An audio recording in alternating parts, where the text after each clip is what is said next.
રામ રામ, જય દ્વારકાધીશ। આપણે જઈએ છીએ દૂધની ડિલિવરી કરવા અને અત્યારમાં તો મિત્રો જિંદગી ગોટાળે ચડાવી દીધી છે, કારણ કે આવ્યું હતું જીએબીનું ચેકિંગ આવવાથી ગામમાં ભયનો માહોલ થઈ ગયો છે મિત્રો। એટલે જીએબી વાળાને પણ ગોટાળે ચડાવી દીધી છે આપણે જિંદગી। અને હવે તમે જોઈ રહ્યા છો આપણી પાછળ આવી ગયું છે જંગલ। અહીંયા જંગલમાં ધ્યાન રાખવું પડે મિત્રો, અચાનક ગમે પશુ નીકળે છે, પ્રાણી નીકળે છે, કાંઈ નક્કી નથી હોતું। તો અમે આવી ગયા છીએ પલાટે આવીને મારો કલેજો આવી ગયો છે, એટલે અમે બે જવાના માણાવદર, કારણ કે થોડુંક આપણે ગોડાઉનમાં ખર થઈ રહ્યો છે, એટલે ખર ભરવા આપણે જવાના હઈ। ખર ભરીને પાછા આવશું। ભાઈ કાંઈ થવાની યાર, કારણ કે 50 ગુણી આપણે જ ઉતારવાની છે, તો થાકેય લાગશે, એટલા માટે આપણે કરવું તો જોશે કાંક। હવે અમે પાછું પાડીને પાણી જો આ મારી પાડી છે પોણા 2 કરોડ રૂપિયાની। 1 કરોડમાં તો માગી ગયા તોય દીધી નથી। હવે દેવાન થતી નથી ભાઈ, અમારો કલેજો ના પાડે છે કે આપણે રાખવી છે, દેવાન થતી નથી। નીકળી ગયા છીએ માણાવદર જવા માટે, હું ને ભાવેશભાઈ બે। એટલે હવે અમે જાશું માણાવદર, ત્યાં જઈને આપણે થોડીક વાર કામ કરવું જોઈએ, ખર ભરવાનો હોય, કાંઈ તો રહે જ આજનોથી, એટલે ભોગવી લેવું મિત્રો, કાંઈ વાંધો નહીં। જો હું તમને બતાવું,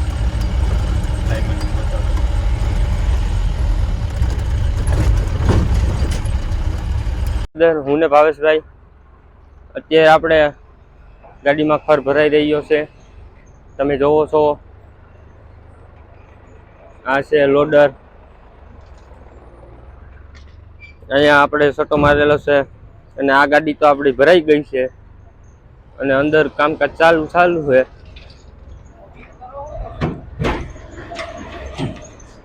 આપણા ભાવેશભાઈ જોઈ લઈએ,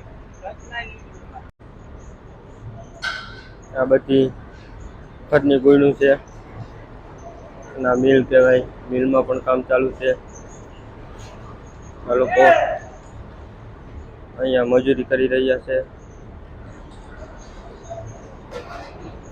અને આપણી ગાડી અડધી તો ભરાઈ ગઈ છે।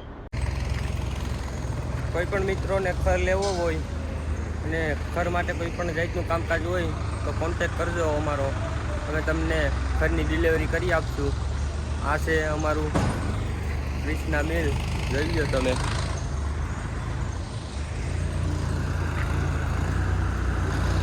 આપણો ઘોડો ગાડી લોડેડ થઈ ગઈ છે, અને હવે અમે જાશું ઘરે। ચાલો મિત્રો, આપણી ગાડી ઘોડો ભરાઈ ગયો છે, અને આ છે ક્રિષ્ના મિલ। તમારે કોઈ પણ ભાઈઓને ખર લેવું હોય તો મળજો, અમે તમને કામ કરી આપશું। અને ઘરે પહોંચીને આપણે રાખી દીધી છે આપણી ગાડી સાઈડમાં, જોઈ લો તમે। હવે આપણે ચેતકને અહીં રાખી દીધું છે, આપણી ગાડી અહીં રાખી દીધી છે। હવે બપોર પછી આપણે એને ગોડાઉનમાં ખાલી કરશું, અને આપણે જોવા મળ્યા છે ગુંડુડિયા જોવો।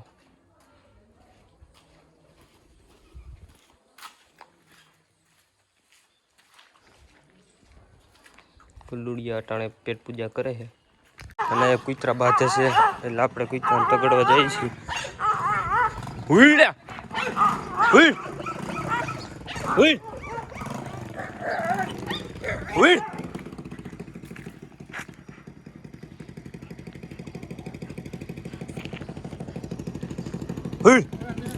આપણે આવી ગયા છીએ પલાટે, રસ્તામાં કૂતરા બહારથી બોલાવતા હતા, એટલે એક કૂતરાનું મર્ડર થઈ જાય એમ હતું, એમાંથી આપણે છુટકારો મેળવ્યો છે। પછી હું આવી ગયો તો પલાટે, અને પલાટે આપણા ભાઈ ભેહું પાઈને આવી ગયા છે, જોઈ લી મિત્રો। આપણી ભેંસને આપણે ઇન્જેક્શન મારવાનું છે, એટલે ઇન્જેક્શન તો મારવું જોઈએ, કારણ કે એ બીમાર બહુ હતી। આ છે આપણું ઇન્જેક્શન મિત્રો, આ ઇન્જેક્શનને આપણે આમાં નાખશું, એટલે પ્રવાહી પાવડરમાંથી પ્રવાહી થઈ જશે।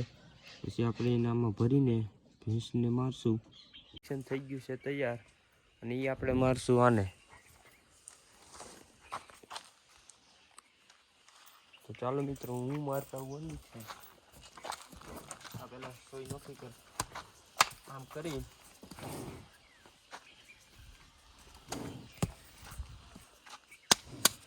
આપણે મારી દીધું છે કમ્પ્લીટ. રહ્યા છીએ તબેલે અને તબેલે જઈને આપણે હજી ઘણી બધી ભેંસો દોવાની. મિત્રો હું તમને હમણાં આપણો તબેલો બતાવીશ, તમે જોજો. આપણે ફાઇનલી તબેલે પહોંચી ગયા છીએ અને તબેલે આપણા અક્ષયભાઈ છે એ ભેહું દોતા છે. તો ચાલો મિત્રો આપણે પહોંચી ગયા છીએ તબેલે. તબેલે અક્ષયભાઈ ભેહું દોતા હતા એટલે હું કહું હું દરેક ખેતરમાં આંટો મારી લઉં, હું તમને આપણું ખેતર બતાવીશ. આ આપણો તબેલો છે અહીંયા અને આ છે ખેતર. જોઈ લ્યો તમે કેવું મસ્ત મજાનું લાગે છે. અત્યારે તો વાતાવરણ પણ ખૂબ જ સુંદર છે અને આગળ થોડુંક નદી જેવું છે. જોઈ લ્યો તમે. ચાલો મિત્રો હું ને ભાવેશભાઈ નીકળી ગયા છીએ. હું ને ભાવેશભાઈ જઈ રહ્યા છીએ એક કામ માટે. એ કામ અત્યારે અમે કહી શકીએ ભાઈ નહીં, એટલે હું ને ભાવેશભાઈ નીકળી ગયા છીએ. ભાવલા હરફ હરફ ભાવલા ભાવલા ભાવલા જો જો જો જો જો ગયા છીએ હવે ઘર પાસે. અને ત્યાં આવ્યા હતા તો આ બધાય તાપણું કરીને બેઠા હતા. જોઈ લ્યો તમે. આ જો આ ભાઈને તો બહુ જ ટાઈટ લાગે છે. આ જોવો આને પણ બહુ ટાઈટ લાગે છે ને આ બધાને તો કાંઈ થતું જ નથી. જો આ બધાને કંઈ થતું જ નથી એટલે આ બધા અહીંયા બેઠા છે ને ઓલા બેને તો બહુ ટાઈટ લાગે છે એટલે મારે કંઈક એની વ્યવસ્થા પણ કરવી જોઈએ.